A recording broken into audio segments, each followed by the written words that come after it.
நாகை மாவட்டம் கீழையூர் காத்தாயி அம்மனின் அருள் அடியவர்கள் அனைவருக்கும் வணக்கம்.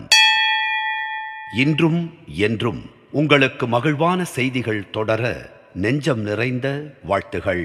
இந்த உலகை இயக்கி வரும் உன்னதமான சக்திதான் தெய்வம் அல்லது தெய்வீகம். இது கண்ணுக்கும் புலப்படாது, கற்பனைகளுக்கு எட்டாது, அளவு கடந்த சக்திகளை தன்னகத்தே கொண்டதாக கருதும் ஒருவரின் மனத்தின் கருத்திற்கு ஏற்ப பல்வேறு தோற்றங்களில் வடிவமைத்து வழிபடுகிறார்கள்.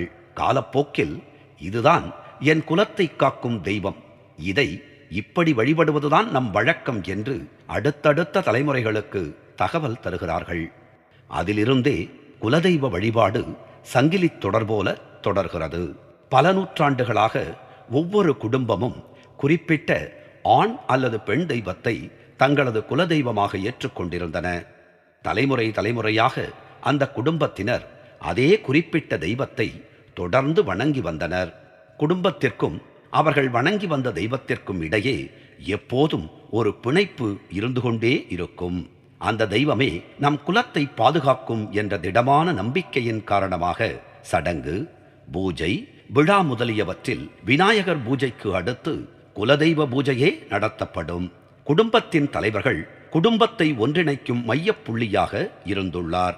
குலதெய்வத்தை வழிபடாமல் செய்யப்படும் விழாக்கள் அல்லது பூஜைகள் சிறப்பாக கருதப்பட மாட்டா என்ற நம்பிக்கை தொடர்ந்தது.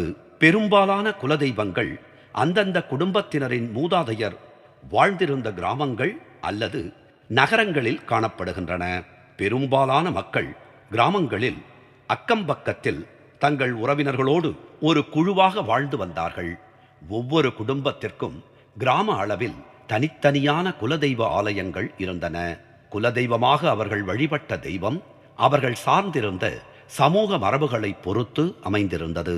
நாகை மாவட்டம் கீழையூர் காத்தாயி அம்மனின் திருப்பாதங்களை வணங்குவோம்.